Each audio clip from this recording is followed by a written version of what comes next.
Bismillahirrahmanirrahim. Assalamualaikum warahmatullahi wabarakatuh.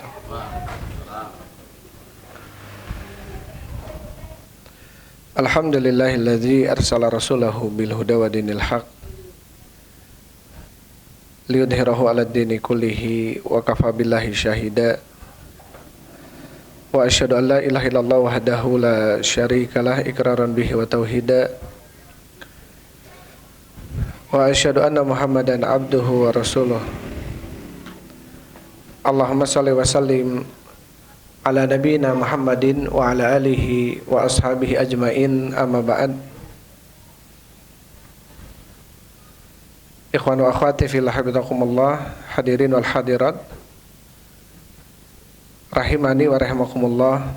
Alhamdulillah, segala puji bagi Allah Subhanahu wa taala yang telah memberikan kemudahan kepada kita di dalam melaksanakan sebagian kewajiban kita, yaitu salat maghrib berjamaah dilanjut dengan talabul ilm. Mudah-mudahan langkah yang kita langkahkan ke majelis ilmu ini menjadi penyebab dimudahkannya langkah kita menuju surga Allah Subhanahu wa taala.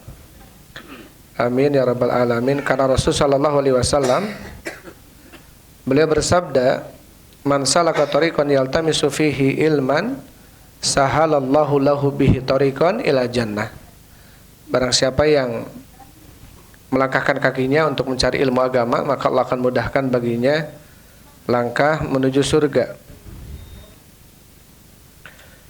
Taib, kita lanjutkan pembahasan kita dalam kitab Bahjatul Qulubil Abror karya Syekh Abdurrahman As-Sa'di rahimahullahu ta'ala. Terakhir kita sampai ke hadis yang keempat ya. Hadis yang keempat, hadis yang keenam ya. Taib. Hadis yang keenam. Terakhir hadis yang keenam, di dalam hadis Rasul sallallahu alaihi wasallam bersabda, "Al-muslimu man salimal muslimuna min lisanihi wa yadihi." Orang muslim itu adalah orang yang muslim lainnya selamat dari lisan dan tangannya. Wal muhajiru, dan orang yang muhajir, yang berhijrah adalah man hajara ma nahallahu anhu, orang yang berhijrah dari apa yang Allah larang untuknya. Muttafaqun alaih. Wa zada Tirmidzi wan Nasa'i, dan ditambahkan di dalam riwayat Tirmidzi dan Nasa'i, wal mu'minu, dan orang beriman adalah man aminahun nasu ala dimaihim wa amwalihim, adalah orang yang manusia merasa aman atas darah dan hartanya. Wa zadal Baihaqi, dan Imam Baihaqi menambahkan, wal mujahidu, dan orang yang mujahid, yang berjihad adalah man jahada nafsahu fi ta'atillah, orang yang menjihadi dirinya di dalam ketaatan kepada Allah Subhanahu wa taala. Ini sudah kita jelaskan ya, penjelasan dari Syekh As-Sa'di rahimahullahu taala tentang definisi muslim, mukmin, muhajir yang hijrah, dan mujahid dan yang berjihad. Taib. Ini sudah kita bahas ya. Terakhir kemarin jihad, ada berapa macam jihad hukumnya? Ada dua. Yang pertama adalah fardu ain, kewajiban bagi setiap individu. Yang kedua fardu kifayah. Wal mujahidu man jahada nafsahu fi ta'atillah, orang yang berjihad adalah orang yang menjihadi dirinya untuk melakukan taat kepada Allah. Ini hukumnya fardu apa ini? Ini fardu ain ya. Ini fardu ain, bahkan termasuk jihadul akbar, jihad yang besar ya, adalah seseorang ketika mampu menjihadi dirinya untuk taat kepada Allah Subhanahu wa taala. Baik. Ini sudah kita bahas ya. Terus kemarin bagaimana tentang hadis Rasul sallallahu alaihi wasallam? Di sini disebutkan bahwasanya wal muhajiru man hajara. Taib. Wal muhajiru, kata Rasulullah, dan orang yang berhijrah adalah man hajaro manahallahu anhu. Ya, dia berhijrah dari apa yang Allah larang untuknya. Tentunya ini hukumnya adalah fardu ain, meninggalkan apa yang Allah larang. Dan kemarin keterangan tentang dalam sebuah hadis Rasulullah SAW mengatakan, la hijrata ba'dal fathi, tidak ada hijrah setelah Fatu Makkah. Terus dengan hadis Rasulullah SAW mengatakan, la tanqati'ul hijratu hatta tanqati'u at-taubatu, tidak akan terputus hukum hijrah itu sampai terputusnya hukum taubat, sampai terputusnya taubat. Wala tanqati'u taubatu hatta tatul asyamsu min maghribiha, dan tidak akan terputus taubat itu sampai munculnya matahari dari arah barat. Jadi dalam hadis yang pertama Rasul mengatakan tidak ada hijrah lagi setelah Fatu Mekah. Sedangkan hadis yang kedua Rasul mengatakan hijrah itu sampai hari kiamat, gitu ya. Hijrah itu sampai hari kiamat. Ada yang bisa menjelaskan apa korelasinya antara dua hadis ini? Ada yang masih ingat nggak?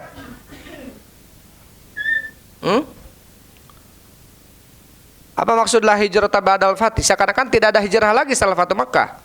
Sekarang masih berlaku nggak hukum hijrah sekarang? Masih berlaku. Ya, kalau kita tinggal di negeri kafir yang nggak bisa menegakkan dinul Islam, yang tidak bisa menegakkan syariat Islam, kita dianjurkan bahkan diperintahkan untuk keluar dari negeri itu ke negeri Muslim, ya, ke negeri Islam. Atau yang tinggal di negeri yang penuh dengan kemaksiatan, maka dianjurkan pindah ke tempat yang tempat itu penuh dengan ketaatan. Hadisnya mana? Hadisnya sebagaimana Rasulullah SAW menjelaskan, kana fi man kana qablakum rajulun qatala tis'ata wa tis'ina rajulan. Dulu ada seseorang sebelum kalian, kata Rasulullah, dia pernah membunuh 99 orang. Fasala an ahlil fasal ila ahlil ard, atau ila rajulin min ahlil ilm. Ataib, dia bertanya kepada seseorang yang berilmu tentang apa? Tentang apakah ada taubat, gitu. Tapi pertanyaannya bukan kepada yang berilmu dulu, ya, kepada ahbar lah, kepada pendeta, kepada ulama Yahud. Kemudian ketika dijawab bahwasanya laisa laka min taubat, tidak ada taubat bagimu, karena yang kamu bunuh sudah 99 orang. Akhirnya apa? Faqatalahu faqammala bihi mi'ah. Akhirnya dia pun disembelih, disempurnakan sehingga 100 yang dibunuh oleh dia. Dan dia bertanya kepada rajulun min ahlil ilm, bertanya kepada orang yang berilmu, fahal li min taubah, apakah aku ada taubat bagiku? Kata ahlul ilmi mengatakan na'am, bagimu ada taubat. Tapi apa kata ahlul ilmi ini? Intalik ila ardin kada wa kada, pindahlah kamu ke negeri ini dan itu. Fa innaha unasun, fa inna hunaka unasun ya'budullaha, karena di sana ada manusia-manusia yang mereka beribadah kepada Allah. Fa'budillaha ma'ahum, maka beribadahlah kamu di negeri itu bersama mereka. Akhirnya tsumman talaq, dia pun pergi. Ketika pertengahan jalan dia mati, dan turunlah malaikat, ya. Malaikat ini kemudian apa? Berseteru dengan malaikat rahmat, dengan malaikat azab. Kata malaikat rahmat, ini bagian saya karena dia sudah taubat. Kata malaikat azab, enggak, ini dia belum beres taubatnya, belum nyampe ke mana, ke negeri yang dia niatkan hijrah itu. Akhirnya ada malaikat lagi, diukurlah, ternyata jarak ke tempat negeri yang dia niatkan hijrah, negeri yang banyak orang-orang solehnya itu lebih dekat. Akhirnya dibawa oleh malaikat rahmat dan dimasukkan ke dalam surga. Akhirnya dalam hadis ini apa? Ada keutamaan seseorang intalik ila ardin kada wa kada, pindahlah kamu ke negeri ini dan itu. Fa inna hunaka unasun, karena di negeri itu ada manusia-manusia yang mereka beribadah kepada Allah. Akhirnya beribadahlah kamu kepadanya. Jadi di sini ada anjuran ketika kita di suatu kampung, di kampung itu tidak tegak ke Islam, susah orang beribadah, jauh tidak Islam, gitu ya, kerjaannya dan ini dan lain sebagainya. Kita khawatir justru rusak agama kita, pindah dari kampung itu ke kampung yang di dalamnya jelas-jelas ditegakkan agama di dalamnya. Ada anjuran. Tapi kembali ke pertanyaan, apa korelasinya? Seakan-akan tidak ada hijrah setelah Fatu Mekah. Dengan hadis Rasul mengatakan bahwasanya hijrah itu berlangsung sampai hari kiamat. Ada yang perhatian nggak kemarin? Nggak ada yang perhatian kayaknya nih. Kalian? Ada yang nulis nggak kemarin apa?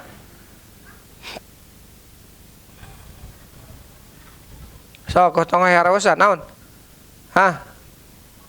Apa korelasinya antara tidak ada hijrah setelah Fatu Mekah dengan hijrah itu kata Rasulullah berlanjut sampai hari kiamat?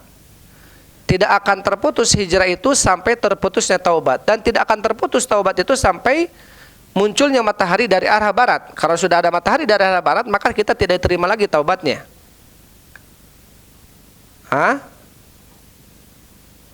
La hijrata ba'dal fathi. Karena negeri Arab sudah Islam. Karena negeri Mekah ketika itu sudah menjadi Islam. Artinya la hijrata ba'dal fathi, tidak ada hijrah lagi dari setelah Fatu Mekah, setelah Mekah dikuasai itu, karena Mekah sudah menjadi negara Islam. Gitu aja Bira ya.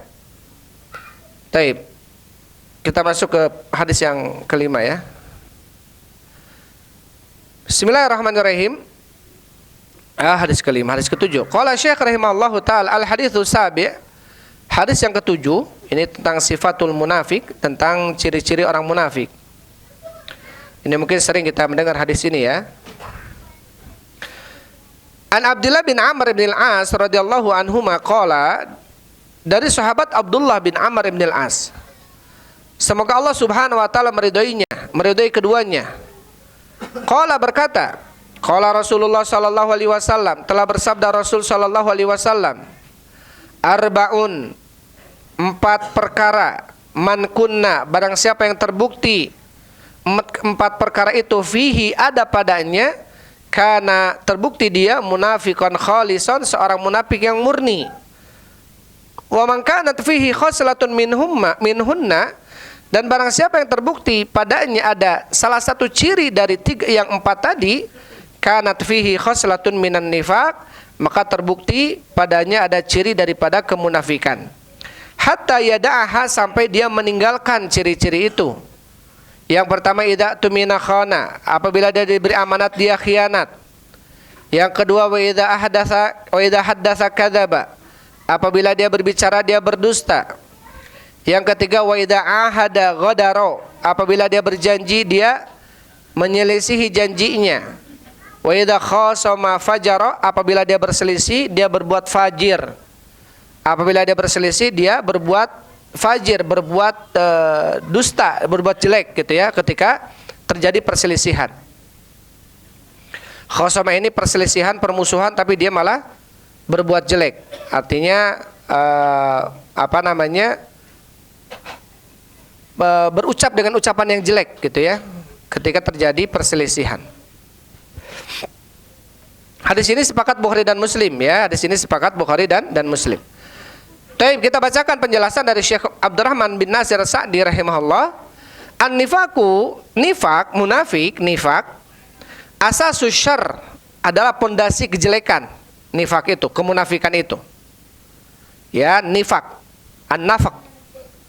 Lubang dalam bahasa Arab itu dinamakan nafaq. Ya.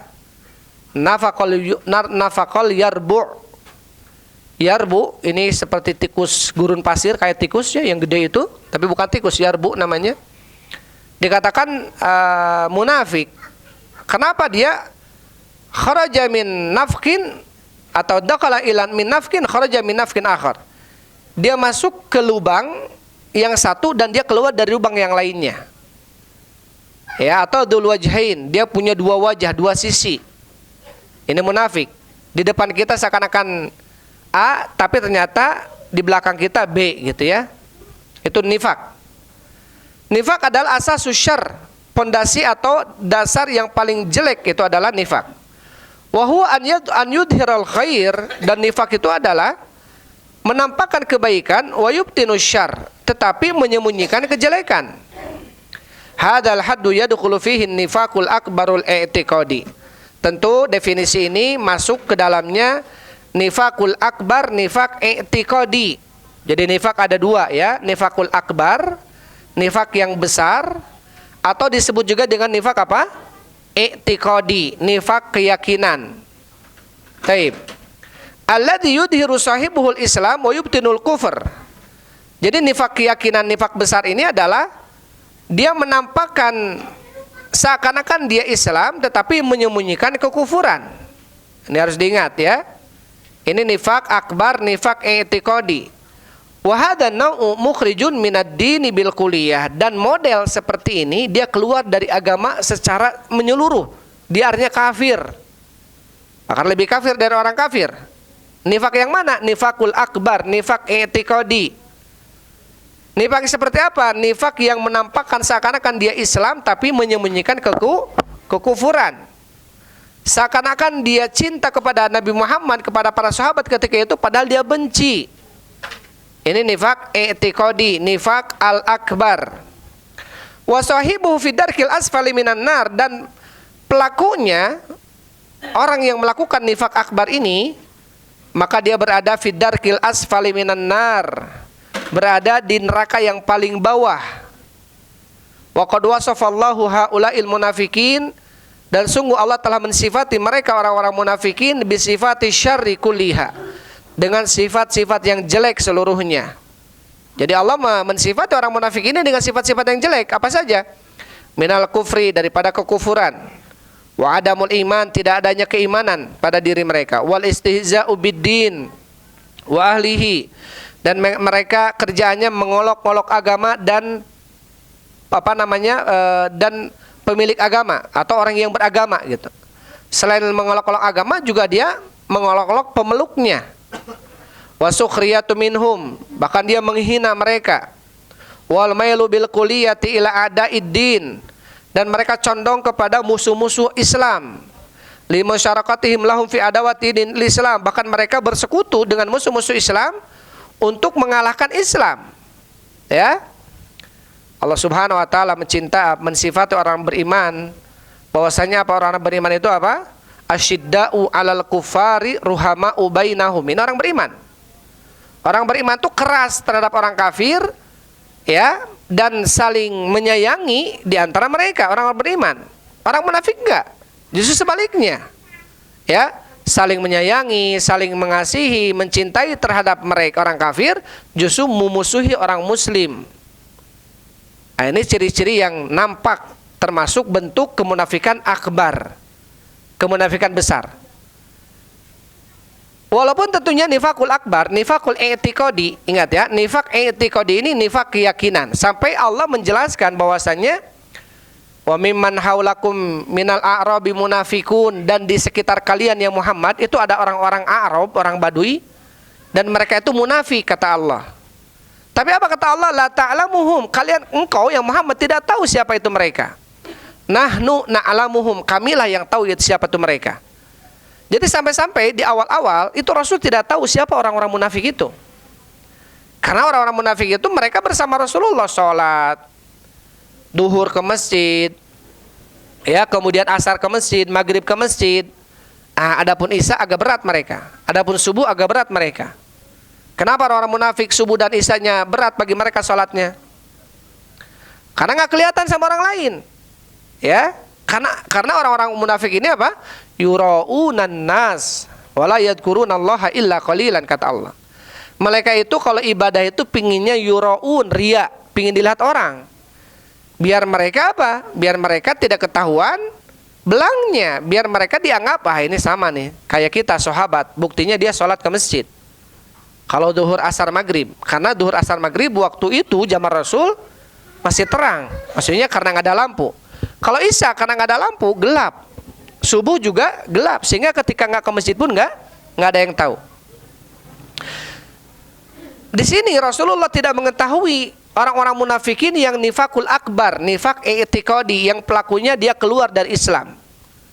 Sampai Allah mengabarkan kepada malaikat Jibril, dan malaikat Jibril menyampaikan kepada Rasulullah nama-nama orang munafik. Dan Rasulullah memberikan kabar kepada siapa? Sahabat siapa? Hudzaifah ibnul Yaman. Apa julukannya Hudzaifah ibnul Yaman?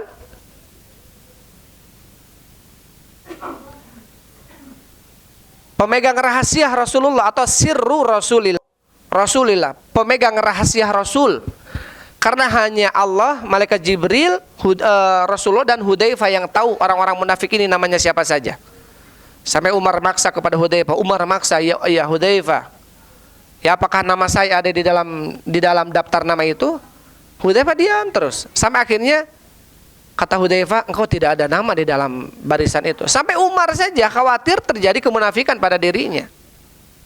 Ya, khawatir terjadi kemunafikan.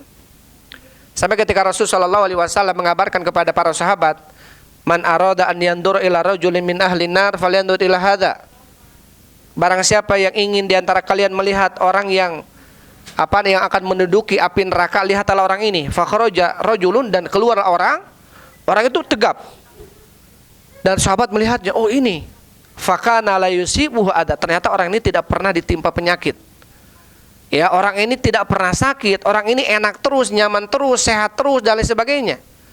Sehingga para sahabat kalau kemudian di antara mereka tidak ditimpa dengan musibah, tidak ditimpa dengan rasa sakit, penyakit atau apapun itu, mereka khawatir, wah mungkin saya sampai khawatir dengan itu.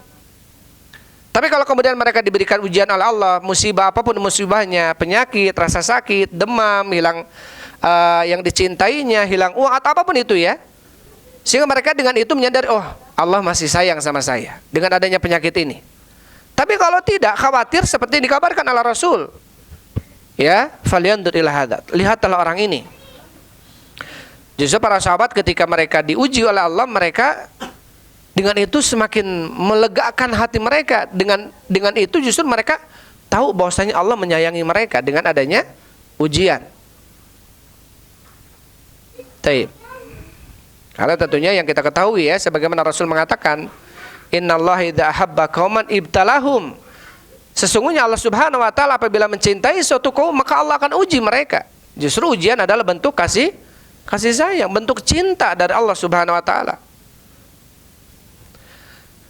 Taib. Kemudian di sini dikatakan oleh Syekh Abdurrahman rahimahullahu taala, jadi dari tanda-tanda ciri-ciri orang munafik yang Allah Subhanahu wa taala sebutkan tentang mereka, salah satunya mereka ini kufur, tidak ada keimanan, mengolok-olok agama. Ini ketika ada orang yang mengaku dirinya muslim dan dia mencela agama, menghina agama, ini khawatir karena pencelaan terhadap agama. Allah berfirman, ya, la ta'tadiru qad kafartum ba'da imanikum. Ya, tidak ada udzur bagi kalian karena kalian sudah kufur setelah keimanan kalian. Kul, katakanlah ya Muhammad, abillahi wa ayatihi, apakah kepada Allah, ayat-ayatnya, wa rasuli, dan kepada rasulnya, kuntum tastahzi'un, kalian mengolok-olok, kalian menghina. La ta'tadiru, tidak ada udzur bagi kalian, qad kafartum, kalian kufur setelah keimanan kalian. Kenapa kemudian pengolok-ngolok atau penghina terhadap agama, menghina Allah, menghina Rasul, menghina agama Islam, menghina syariat gitu ya, ini bisa dikeluarkan dari Islam? Sampai-sampai Syekh bin Baz rahimahullah, kalau dalam fatwanya kita melihat orang yang menghina cadar saja, orang yang menghina jenggot saja, orang yang menghina celana cingkrang saja, sampai ngatain, oh ini ngapain cingkrang kayak kurang bahan misalkan, ngapain jenggot pirasa lembar mencegah embe gitu ya, ngapain ini pakai cadar kayak ninja aja, menghina dia. Ini bisa dikeluarkan dari Islam. Saking mencelai agama itu ternyata bahaya sekali. Karena di dalam agama apa? Di dalam agama asas beragama itu, yang pertama kita harus ada mahabbah, cinta. Yang kedua kita harus ada roja, berharap. Yang ketiga harus ada khauf, rasa takut kepada siapa? Kepada Allah.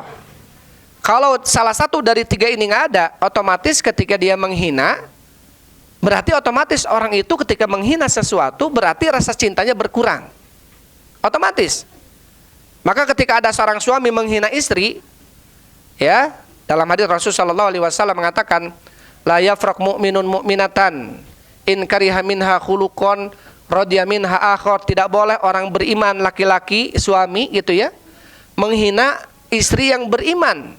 Nggak boleh. Mentang-mentang udah tua, nges goreng patut gitu ya. Mentang-mentang udah banyak ngelahirin anak, aduh nges dihina dia. Dan ini tidak boleh. Makanya kata Rasul, termasuk syarat seorang istri yang harus ditunaikan oleh suaminya, La tastahzi, tidak boleh menghina. La tuqabbih, tidak boleh menjelekkan istri. Karena otomatis ketika dia menjelekkan berarti rasa cintanya sudah hilang. Ketika dia mencela agama, otomatis dia sudah tidak ada cinta kepada agama, maka habis. Penista agama itu kenapa dikeluarkan dari Islam? Karena asal hukum beragama itu adalah ta'zim, mengagungkan, mencintai.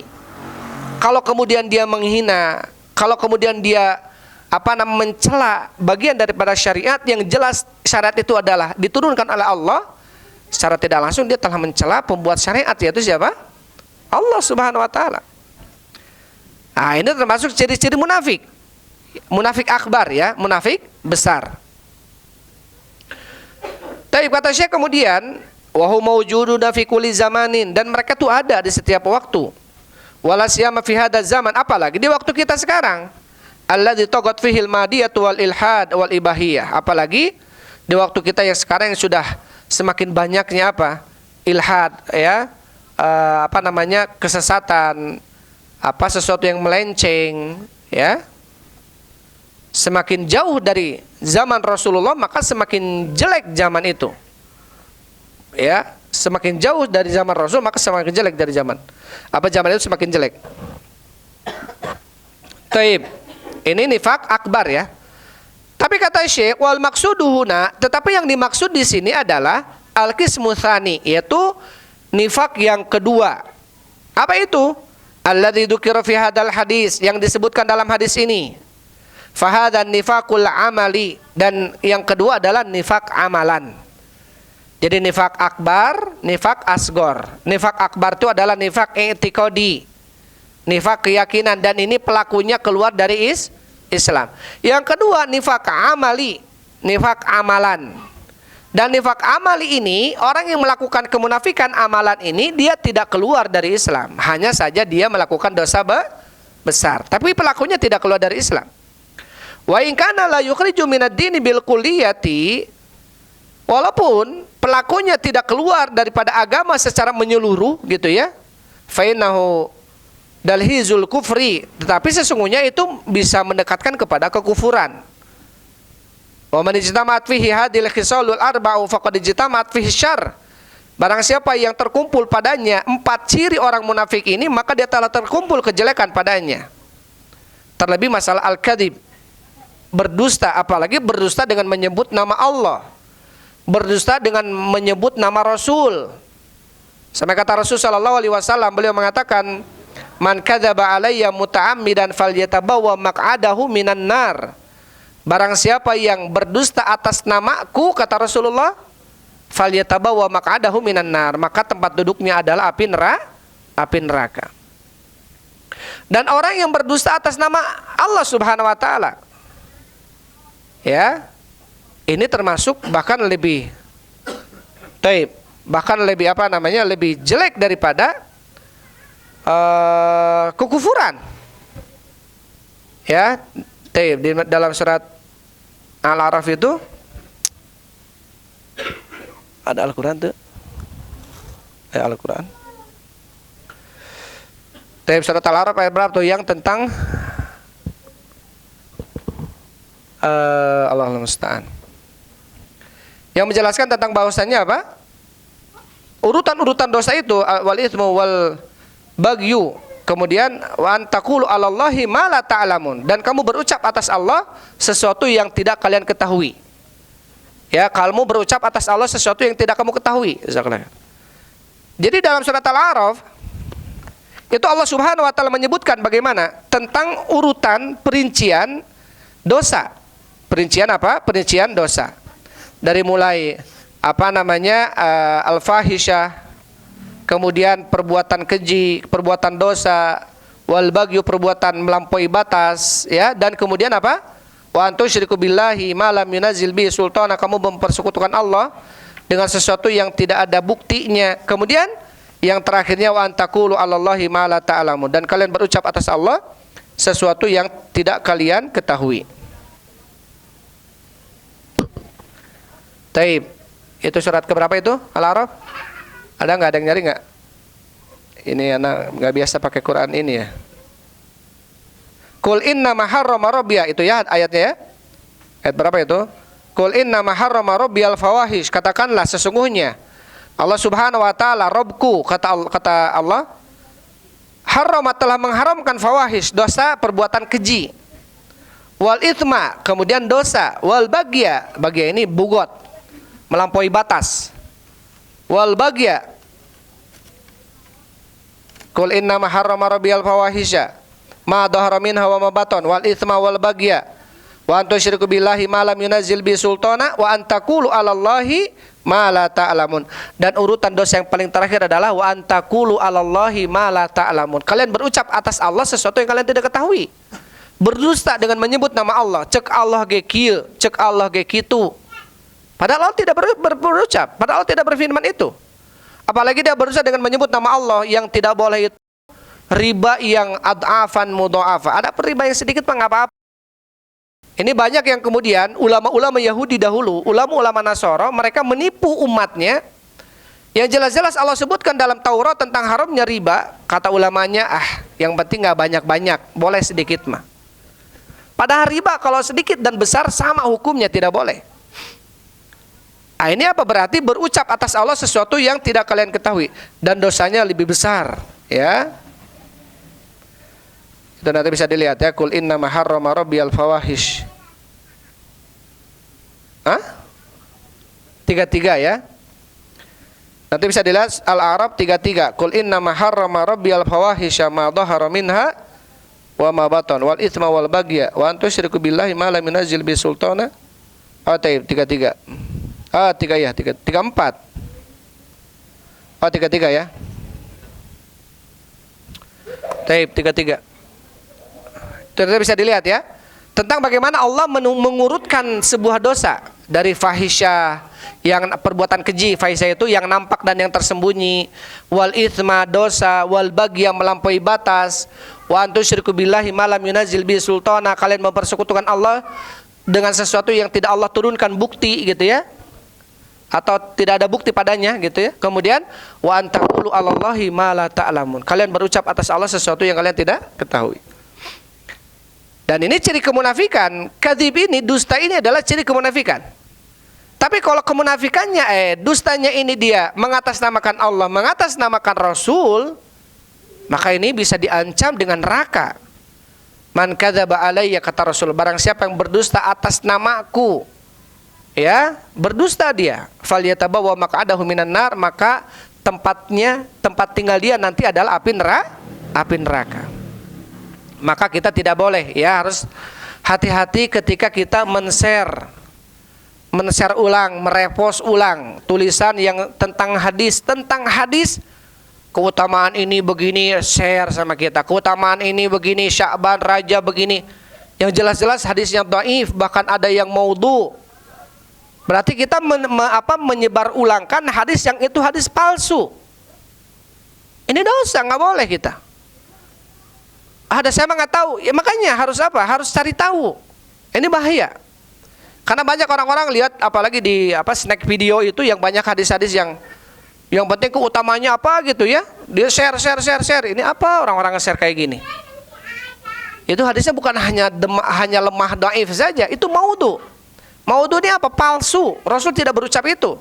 Berarti dia secara tidak langsung berdusta atas nama Rasulullah. Ini bahaya. Ini bahaya. Taib.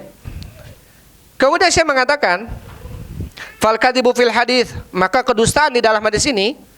Jadi ciri-ciri orang munafik itu ada 4. Salah satunya adalah idza kadzaba hadatsa, idza haddatsa kadzaba. Apabila dia berbicara dia berdusta.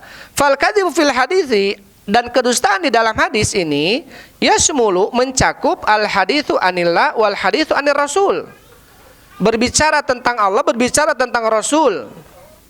Ya, alladzi man kadzdzaba alaihi muta'ammidan falyatabawa maq'adahu minan nar. Artinya barang siapa yang berdusta atas nama Allah, atas nama Rasul, tempat tinggalnya adalah api neraka.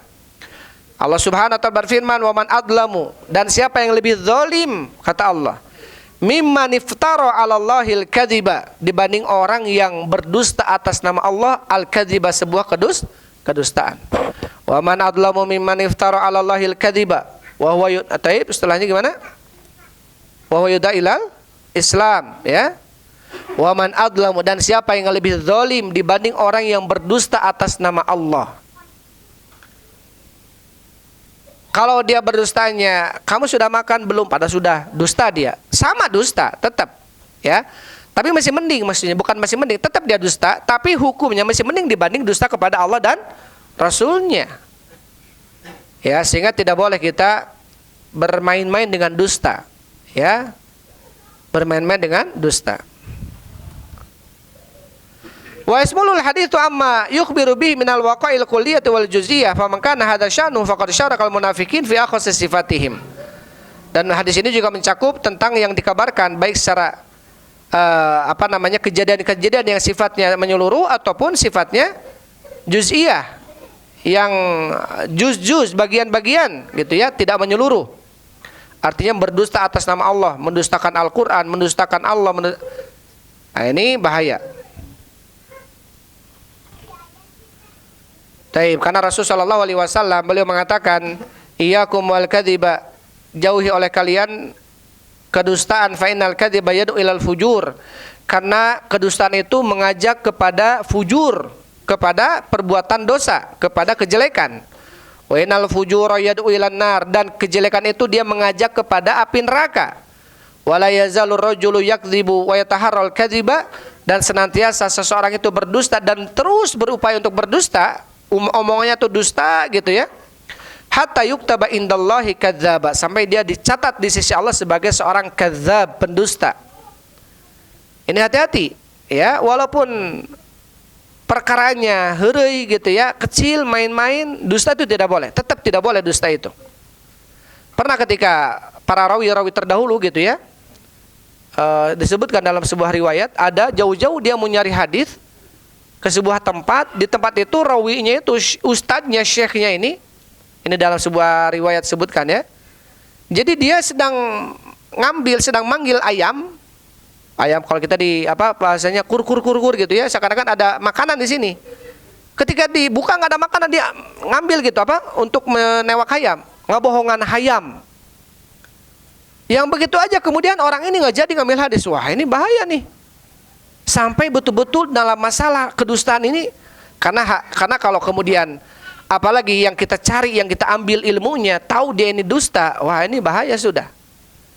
Ya, ketika dia berdusta dalam hal ini, dia bisa jadi mungkin dusta dalam hal yang lain. Apalagi kalau dia berdusta dalam ilmu yang disampaikannya, ini bahaya. Maka buru-buru balik, nggak jadi ngambil hadis dari orang itu. Ini menunjukkan tentang bagaimana para ulama terdahulu betul-betul berhati-hati ya dari siapa dia mengambil hadis. Apalagi berdusta, dia mencerita khurafat, cerita apain lah gitu ya. Barang siapa yang ketika mati dia menuliskan di kain kafannya Habib fulan bin fulan, nanti pas ditanya di malaikat di kuburan, ditanya, wah ini ada tulisan Habib fulan bin fulan. Ini nggak usah ditanya, ini biarin aja. Dari mana seperti itu? Ya, pendusta, banyak dustanya. Tanah Yaman lebih baik daripada tanah Mekah dan tanah Madinah. Dari mana itu? Taib, ini sudah berdusta atas nama Allah, atas nama Rasul. Ya, bahaya seperti itu.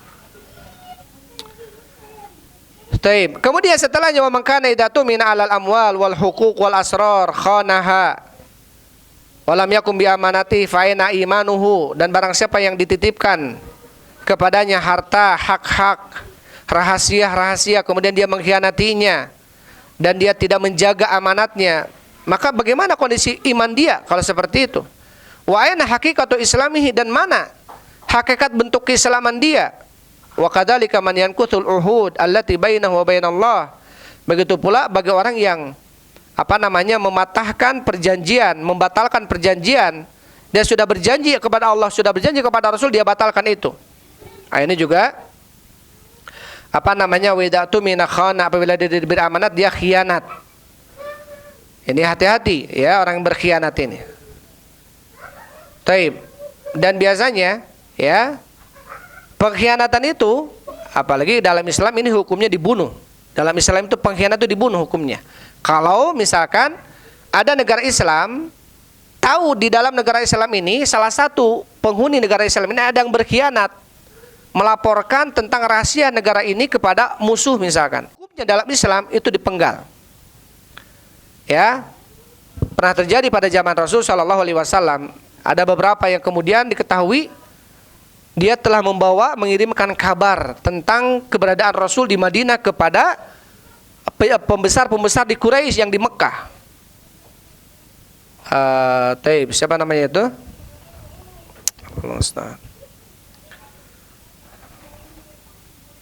Yang akhirnya kemudian ditangkap. Yang kata Umar, ya Rasul, da'ni adribuno, biarkan saya penggal leher dia. Kata Rasul sallallahu alaihi wasallam, da'uh. Fa innahu syahida badran, sesungguhnya dia telah menyaksikan perang Badar bersama kita. Kata Allah Subhanahu wa taala, i'malu ma syi'tum, berlaku apa? Wahai ahli Badar, ya menurut keinginan kalian, fa inni qad ghafartu lakum, kata Allah, aku telah mengampuni dosa-dosa kalian. Siapa namanya? Jadi ada riwayat disebutkan ya, ketika ditanya, ditelusuri kenapa kau melakukan itu, ternyata keluarganya di Mekah diancam. Keluarganya di Mekah diancam. Kalau tidak menyampaikan kabar tentang keberadaan Rasul di Madinah, itu bisa dibunuh keluarganya. Maka beliau ini menyampaikan kabar. Siapa ya, Allah musta'an. Atau pernah juga siapa, Ammar bin Yasir, ya, yang kemudian dipaksa karena keluarganya mau dibantai di Mekah, akhirnya berucap ucapan kufur. Tapi Allah tahu bahwasanya Ammar bin Yasir ini terpaksa mengucapkan kufur. Walakin man ukriha wa qalbuhu mutmainnun bil iman. Tetapi orang yang dipaksa melakukan kekufuran dalam keadaan hatinya tenang dengan keimanan. Ini maksudnya siapa? Ammar bin Yasir. Yang dipaksa untuk berucap kufur, kalau enggak dibantai orang tuanya atau keluarganya, maka Ammar bin Yasir berucap ucapan kufur. Terpaksa, ya, itu terpaksa. Karena dalam Islam ini termasuk bentuk rahmat dari Allah Subhanahu wa taala, ya, keterpaksaan itu tidak mengapa. Beda sebelum kita. Ya. Beda sebelum kita. Atau syariat sebelum Nabi Muhammad SAW. Pernah ingat tentang rajulun dakhala nari fi dzubabin wa rajulun dakhala jannah fi dzubabin. Masih ingat enggak di situ? Dalam kitab tauhid. Seseorang masuk surga karena seekor lalat dan seseorang masuk neraka karena seekor lalat. Hah? Masih ingat tentang kisah itu? Jadi ada suatu kampung, orang-orang tidak bisa masuk ke kampung itu sampai yang masuk ke kampung itu harus berkurban untuk sebuah patung yang ada di kampung itu. Masuklah seseorang. Ketika dia masuk, ditanya oleh penjaga pintunya, penjaga gerbangnya, berkurban dulu baru boleh masuk. Main di syai'un uqarrib, saya tidak punya sesuatu yang saya harus kurbankan. Qarrib walau dzubaban, berkurban walaupun dengan seekor lalat. Akhirnya dia berkurban. Dan dia dibiarkan jalannya dan dia masuk neraka nantinya, kata Rasul. Dan masuk lagi seseorang dan kata penjaganya sama, qarrib, berkurbanlah, saya tidak punya yang saya kurbankan. Qarrib walau dzubaban, berkurban walaupun dengan seekor lalat. Kemudian dia mengatakan, la uqarribu syai'an lillah, la uqarribu syai'an ghairu ilallah. Aku tidak akan berkurban dengan sesuatu kecuali hanya kepada Allah saja. Karena kan berkurbannya kepada berhala. Akhirnya disembelih, dibunuh dia, tapi akhirnya dia masuk surga. Di dalam hadis ini berarti orang tersebut terpaksa, ya. Tapi dalam Islam berarti dulu syariatnya tidak ada keterpaksaan. Kalau sekarang misalkan kita masuk ke sebuah kampung, kalau enggak nanti kamu harus berucap kufur, kalau enggak dibunuh. Kita bisa api-api gitu ya, pura-pura, nggak apa-apa karena terpaksa. Yang penting hati kita tenang dengan keimanan. Kalau dulu itu tidak. Nah, ini menunjukkan tentang apa? Tentang mudahnya syariat Nabi Muhammad SAW. Sampai Rasul mengatakan, inna dina yusr, sesungguhnya agama itu mudah. Ya, dan Rasulullah tidak ingin umatnya ini merasakan keberatan dengan syariat. Ya, dan Rasul ini adalah orang yang azizun alaihi ma'anitum. Rasul terasa atau merasa keberatan kalau umatnya ini memikul sesuatu yang berat.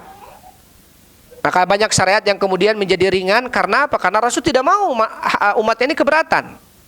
Salat yang tadinya 50 waktu dirubah sampai bolak-balik sampai menjadi 5 waktu.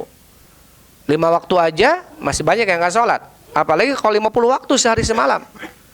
Kalau 50 waktu sehari semalam berarti berapa? Sejam sekali kita sholat 2 kali. 2 waktu sejam sekali. Ya, 24 kali 2, 48. Berarti setengah jam sekali sholat, gitu ya. Taib. Atau Rasulullah SAW tidak tidak mengimami sholat tarawih berjamaah pas malam ketiganya. Ketika ditanya, kenapa ya Rasul kau tidak datang lagi mengimami? Kata Rasulullah, inni akhsha an tufradu alaikum. Saya takut tarawih jadi wajib bagi kalian. Makanya saya nggak datang lagi. Akhirnya tetap dalam kondisi sunnah gitu ya. Laula an asyuqa. Jadi kalau kita melihat dalam sebuah hadis, lafaz laula an asyuqa ala ummati, kalaulah tidak memberatkan kepada umatku, kalaulah tidak memberatkan kepada umat. Itu banyak hadisnya. Kalaulah tidak memberatkan kepada umatku. Jadi Rasul takut berat umatnya, maka Rasul tidak menyebutkan syarat itu harus begini begitu. Ini menunjukkan Rasul itu sangat menyayangi umatnya, tidak mau umatnya terbebani dengan sesuatu yang berat. Taib. Wa alam anna min usul ahli-sunnah wal jamaah annahu qad yajtamu fil abdi khisalun khair wa khisalun syarr wa khisalun iman wa khisalun kufur au nifaq. Taib. Ini penjelasan dari tadi yang bisa sampaikan ya, sudah ada ya. Tapi itu saja yang bisa sampaikan untuk malam ini. Wallahu a'lam bishawab. Hadis yang ke-7 ya. Wallahu a'lam bishawab. Alhamdulillah wassalatu wassalamu ala Rasulillah. Subhanakallahumma rabbana wa bihamdik asyhadu an la ilaha illa anta astaghfiruka wa atubu ilaik. Assalamualaikum warahmatullahi wabarakatuh.